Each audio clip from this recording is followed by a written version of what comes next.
Last time, we considered the sociological aspects of Austen's work, noting her interest in upward and downward mobility, as well as her desire to shore up the authority of the ruling class.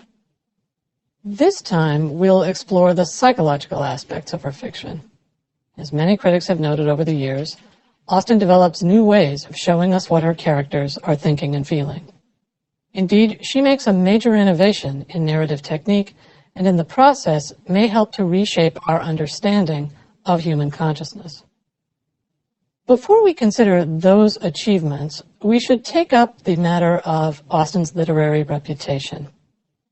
The first thing we need to know is that Austen's earliest admirers were other writers, including her most distinguished contemporary, Sir Walter Scott. Scott wrote a very flattering notice of Emma, and she was very proud of that notice. By the time of Austen's death in 1817, she had achieved a modest sort of fame, but was not regarded as a major figure. Her reputation through much of the 19th century was indeed that of a cult writer, a writer's writer, whose fans included George Eliot and Henry James. These writers admired Austen's masterly use of dialogue and her handling of dramatic scenes, and they were right to do so. The scenes in earlier novels had often been longer and more shapeless than the ones in Austen. Austen's skill as a dramatist is one reason why her novels have so often been adapted for the screen, as much of the dialogue for the movies can be taken straight out of the books. The first chapter of Pride and Prejudice would be a perfect example of what I'm trying to say here. You could film the scene between Mr. and Mrs. Bennet right now. Just get two good actors and have them go to work on those speeches. Now, Austen's admirers also viewed her as a master of narrative construction, gifted with an impeccable sense of how to shape and structure a story. It's not enough to be able to come up with a few good scenes. You have to know how to put them together. You have to be able to create a larger structure out of those smaller pieces.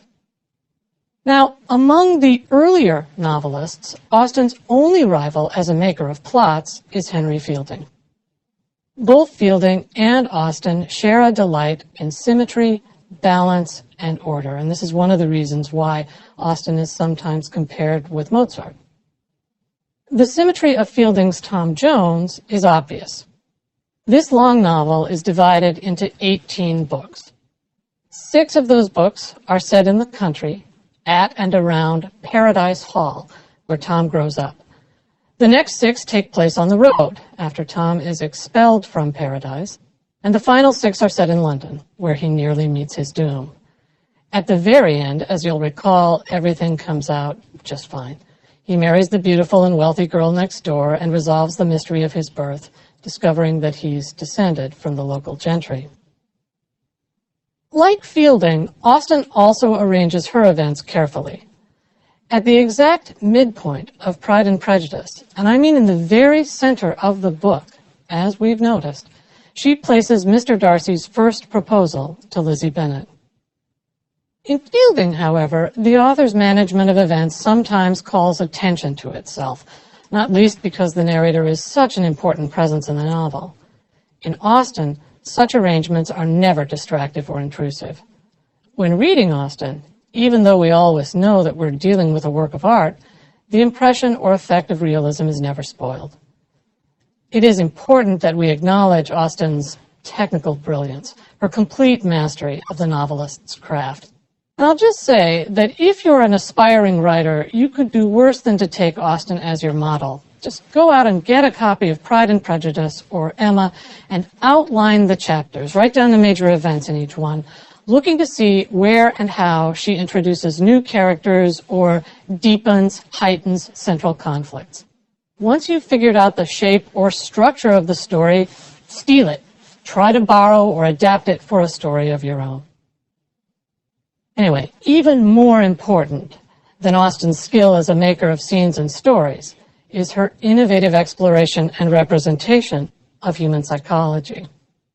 In considering this achievement, let's turn our attention to Emma, a work published in 1815, since that novel centers on the process of psychological development. The opening paragraphs of Emma are among the most famous in all of literature, and they provide a basis for everything that happens in later chapters of the novel. Here's how Austen's narrator begins. Emma Woodhouse, the character's name, the first 2 words in the book. Emma Woodhouse, handsome, clever, and rich, with a comfortable home and happy disposition, seemed to unite some of the best blessings of existence, and had lived nearly 21 years in the world with very little to distress or vex her. A single sentence. This sort of writing appears effortless, I know, but Austen actually chooses and arranges these words with great care. The opening phrases are significant. We're told, first of all, that Emma is handsome, clever, and rich. And if we examine those words in order, we can see that each one has a specific connotation. It's interesting to see that Emma is described as handsome, not pretty or beautiful, but handsome. And that word handsome makes her seem stately, maybe even a little imposing. She's supposed to be a substantial figure. It's also important that Emma is clever, not brilliant or learned. We're supposed to see her as quick-witted and perceptive, but not in any way bookish. Finally, it's very important that she's rich. This, we feel, is the icing on the proverbial cake. Emma seems to have it all. Good looks, brains, and now she's even got money. And as the paragraph goes on, we're told that she seems to unite some of the best blessings of existence. As we move to the end of the sentence, however, that word seemed should have jumped out at us.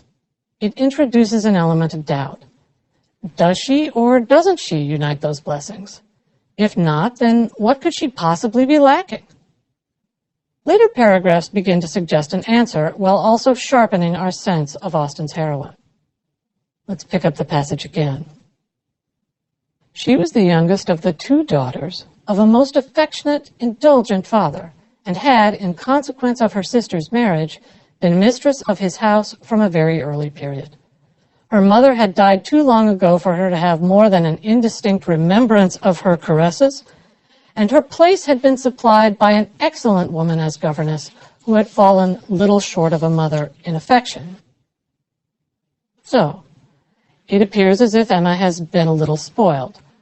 Her father has indulged her and has, in fact, put her in charge of the entire household. By now she's used to being in charge, used to having her way. But what about that governess? How much direction or guidance has she been able to provide? We find out the answer to that one in the next paragraph. 16 years had Miss Taylor, that's the governess, been in Mr. Woodhouse's family, so ever since Emma was 5. Less as a governess than as a friend, very fond of both daughters, but particularly of Emma. We'll stop there, because that doesn't really sound good. The person who might have provided guidance or direction has instead treated the girls as her friends. This is not a disaster. We know that Emma has a happy disposition and can assume that she hasn't seriously abused her power, but it's not a trifle either. The narrator closes this opening by adding some information about Emma's relationship to her governess and summing up, more explicitly than before, the real evils of Emma's situation. Here's how she does it. Between them, the narrator says, it was more the intimacy of sisters. Even before Miss Taylor had ceased to hold the nominal office of governess, the mildness of her temper had hardly allowed her to impose any restraint, and the shadow of authority being now long passed away, they had been living together as friend and friend, very mutually attached, and Emma doing just what she liked, highly esteeming Miss Taylor's judgment, but directed chiefly by her own. The real evils indeed of Emma's situation were the power of having rather too much her own way and a disposition to think a little too well of herself. These were the disadvantages which threatened alloy to her many enjoyments. The danger, however, was at present so unperceived that they did not, by any means, rank as misfortunes with her. As the next few chapters play out, the evils and dangers of Emma's situation do indeed come into sharper focus. We see that Emma's judgment is clouded by vanity and self-delusion. She fancies herself a matchmaker, and in trying to pair up her friends and neighbors, she nearly spoils her own chance at happiness. By the end, those clouds have parted. Emma sees the light and learns the truth about herself and her world. She ends the novel married to Mr. Knightley, the wealthiest and most admirable man in her neighborhood. So Austen gives us another classic comedic ending. Interestingly, we not only observe this transformation, but also experience it. We share in it, since almost everything in the novel is presented to us from Emma's point of view, from Emma's perspective. By choosing this limited point of view, Austen sets a kind of trap for her readers. If we don't ask questions, if we don't read very carefully, we're likely to repeat many of Emma's mistakes, misinterpreting and misunderstanding the other characters just as she does. When those mistakes are exposed, we must also share Emma's bewilderment and perhaps her humiliation. That's not a bad thing, because it keeps us from feeling superior to Emma. And this is one of the interesting things about satire, I've always thought. If the satirist simply convinces you that other people are foolish, then he or she actually reinforces in you a sense of superiority. And that can often defeat the satirical purpose. That can often leave you feeling, a little better, a little more smug maybe, than you really deserve to feel. In the end of Austen's novel, we develop genuine sympathy for Emma, or we ought to, because we've been reminded of how easy it is to be wrong about other people.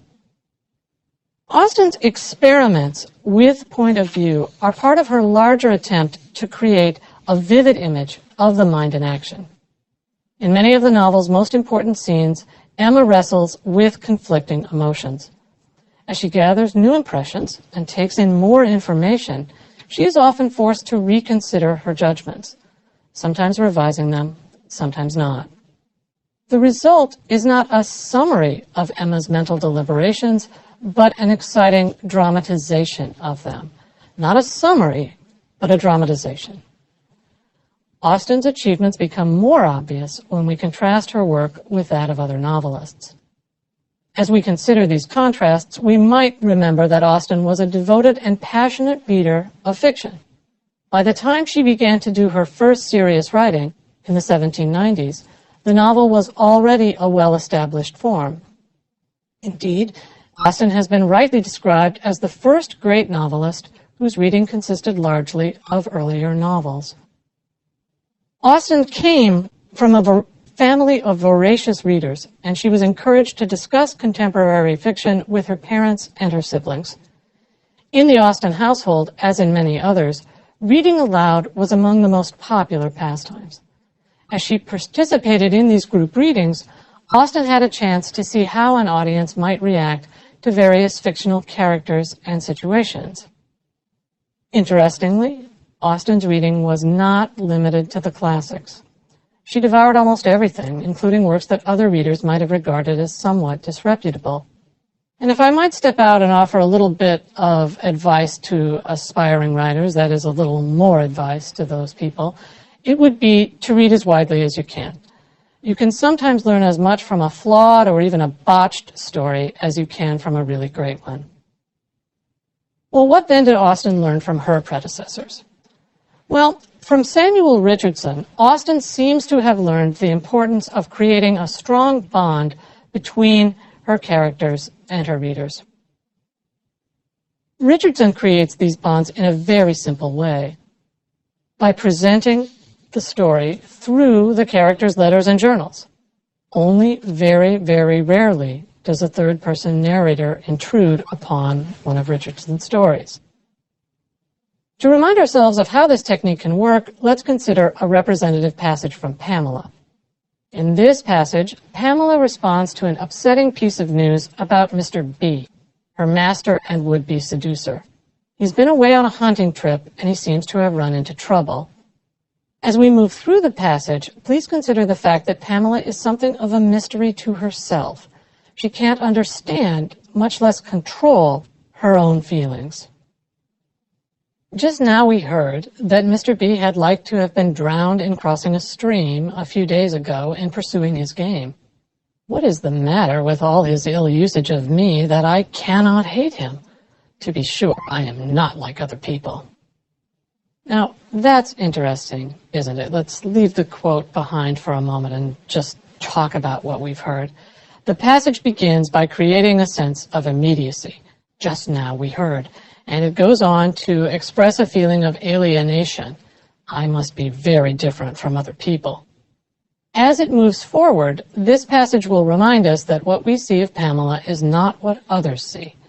We have access to her most private thoughts and feelings, while the rest of the characters are forced to rely on her outward behavior. Let's go back to the quotation. I am sure, Pamela says, I am sure he has done enough to make me hate him.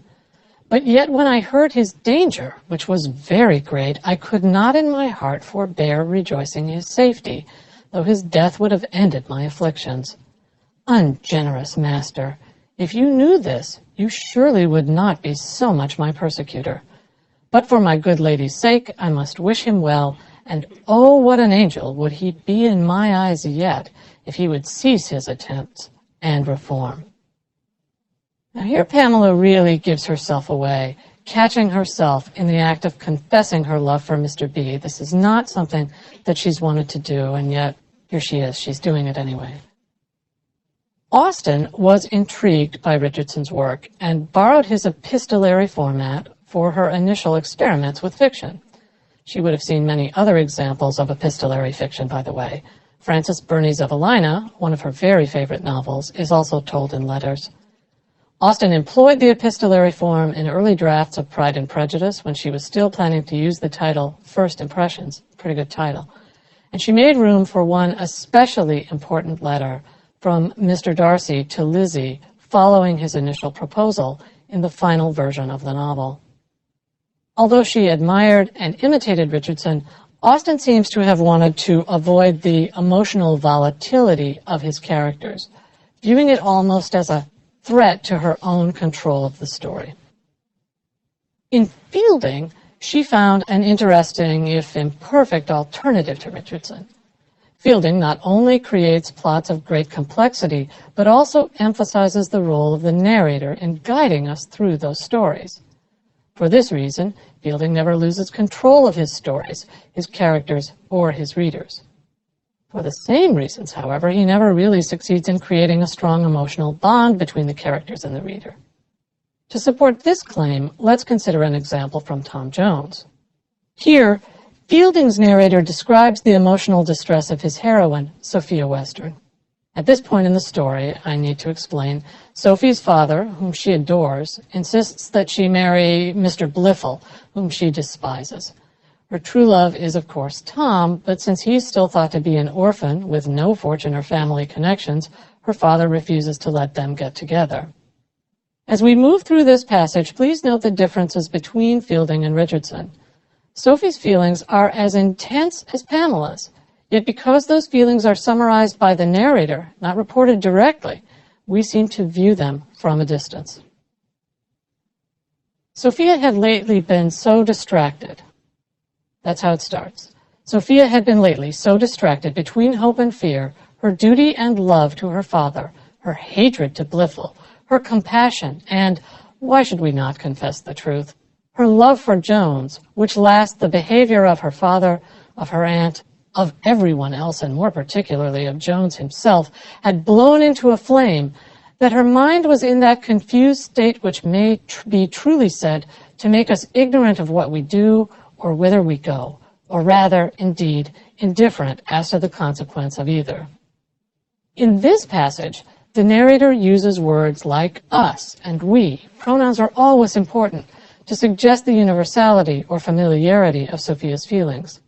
Like Sophia, the narrator suggests, we've all been in that confused state which may be truly said to make us ignorant of what we do or whither we go.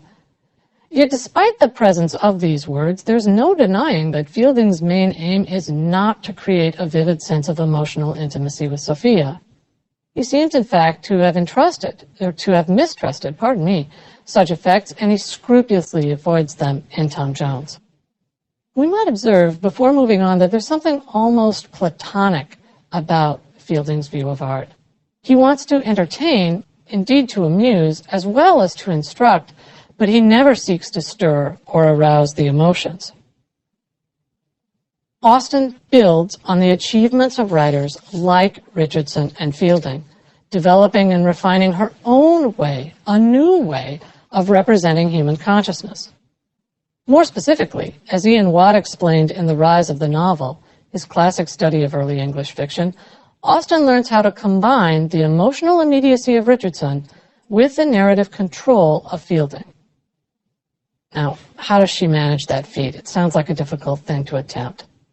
Well, by developing a technique that allows her to blend or merge the voice of her narrator with that of her heroine.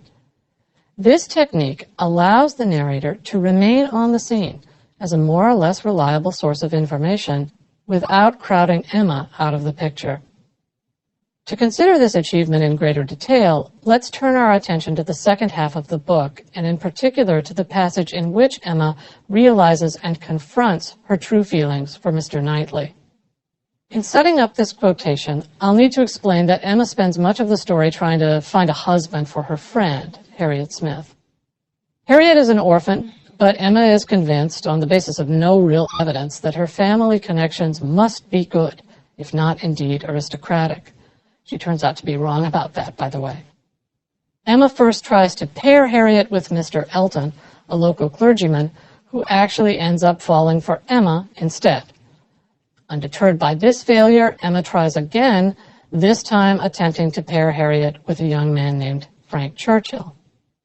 It's worth noting that although Emma has always insisted on remaining single, she has also considered the possibility, just briefly, of getting together with Frank, only to conclude that he's a much better match for Harriet. Now, the problem is that Harriet doesn't see it that way. She disagrees. And in the conversation that precedes our crucial passage, she confesses her growing affection for none other than Mr. Knightley. This comes as a terrible shock to Emma, and over the course of several pages, she struggles to understand why. Here's how the quotation begins. The rest of the day, the following night, were hardly enough for her thoughts. She was bewildered amidst the confusion of all that had rushed on her within the last few hours. Every moment had brought a fresh surprise, and every surprise must be matter of humiliation to her. How to understand it all? How to understand the deceptions she had been thus practicing on herself and living under? The blunders, the blindness of her own head and heart. Let's stop there and think about this paragraph for a moment, and as we do, we should notice the ways in which Austen moves so gracefully and smoothly from outside to inside. The first sentences are not unlike those in Fielding, reporting and also describing Emma's feelings. She was bewildered amidst the confusion of all that had rushed on her. The following sentences are more like those in Richardson, in that they appear to come from Emma herself. How to understand it all, how to understand the deceptions she had been thus practicing on herself and living under. It is Emma, not the narrator, who offers those very harsh final judgments, the blunders, the blindness of her own head and heart.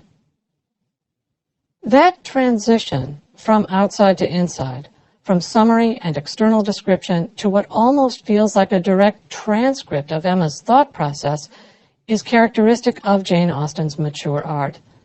It also represents an enormous advance in narrative technique.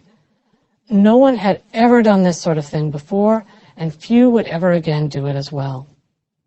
Now here's how Austen develops the rest of this fascinating passage. She sat still, the narrator says. She walked about. She tried her own room. She tried the shrubbery.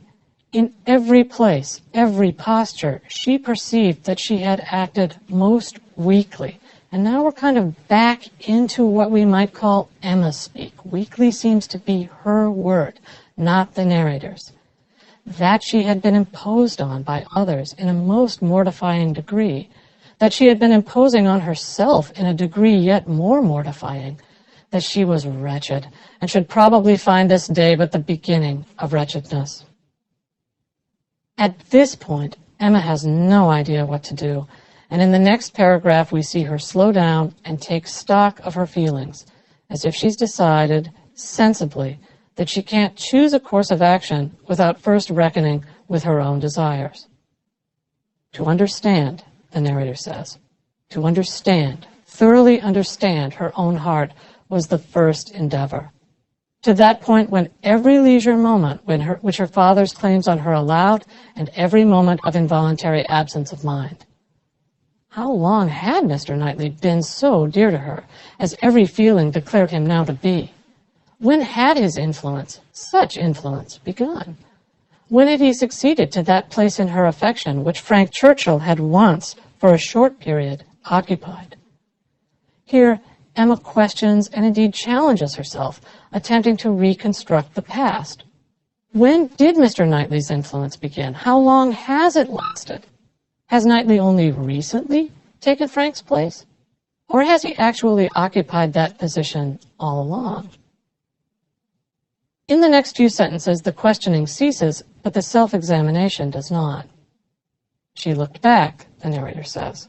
She compared the two, that is, Frank and Mr. Knightley, compared them as they had always stood in her estimation from the time of the latter's becoming known to her, and as they must at any time have been compared by her, had it by any blessed felicity occurred to her to institute the comparison. And we'll stop there. Now, at the end of the passage, I hope you'll notice, Emma cuts herself off, revising her original thought to include the phrase, by any blessed felicity. Having done all this, she's ready to face the truth. Here's the quotation. She saw that there had never been a time when she did not consider Mr. Knightley as infinitely the superior, or when his regard for her had not been infinitely the most dear. She saw that in persuading herself, in fancying, in acting to the contrary, she had been entirely under a delusion, totally ignorant of her own heart, and, in short, that she had never really cared for Frank Churchill at all. Okay. In this passage, we're given a vivid image of human consciousness in action. We see that our minds not only think and feel, but also reflect on their own operations. We see that to have a mind is to wonder why and how the mind can work as it does. With such passages, though she could not have realized it at the time, Austen was setting the stage for generations of later writers. The technique she developed is now called free indirect discourse, or free indirect speech, and to clarify the meaning of that term, I'll ask you to consider 3 sentences, all of which convey the same information. And I'll have to read out some of the punctuation to you, not exactly Victor Borge style, but still, so that you get some sense of how the sentences are different. Okay, here's the first one. Emma asked herself, comma, quotation, how long had Mr. Knightley been so dear to her? Question mark, close quote. This sentence is an example of direct discourse. It employs quotation marks as well as a tag identifying Emma as the speaker or thinker. Here's the next sentence. Emma asked herself how long Mr. Knightley had been so dear to her. This is an example of indirect discourse.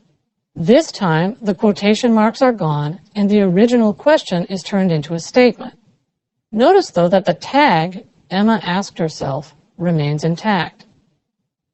Here, then, is the third sentence, the example of free indirect discourse, and the sentence that Austen actually wrote.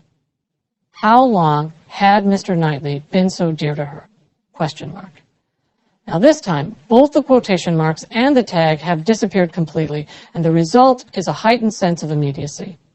In this sentence, we almost seem to be listening in on Emma's thoughts, getting a direct and unmediated account of what's going on in her head.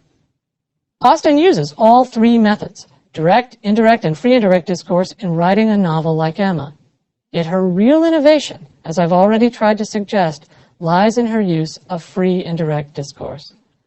Austen's technique was adopted and developed by later writers, including George Eliot and Henry James, and would, in the 20th century, serve as the basis for later forms of interior monologue and stream of consciousness narration. So when you're thinking about the great 20th century writers, when you're thinking about Virginia Woolf or James Joyce, or in an American context, William Faulkner, please don't forget that it all starts, really and truly starts, with this very obscure person living in a parsonage, writing on her own, surrounded only by the members of her family. It's an amazing, amazing fact that this is true, and yet it is a fact. And for that reason, more than any other, Austen remains not only beloved, but respected as one of the most important figures in the development of the English novel tradition. In our next lecture, we'll move on to the great novelists of the Victorian age. The Victorian age begins when Victoria takes the throne in 1837, and it ends when she dies in 1901. And we'll begin our study of the Victorian novel with the greatest of all Victorian writers, Charles Dickens.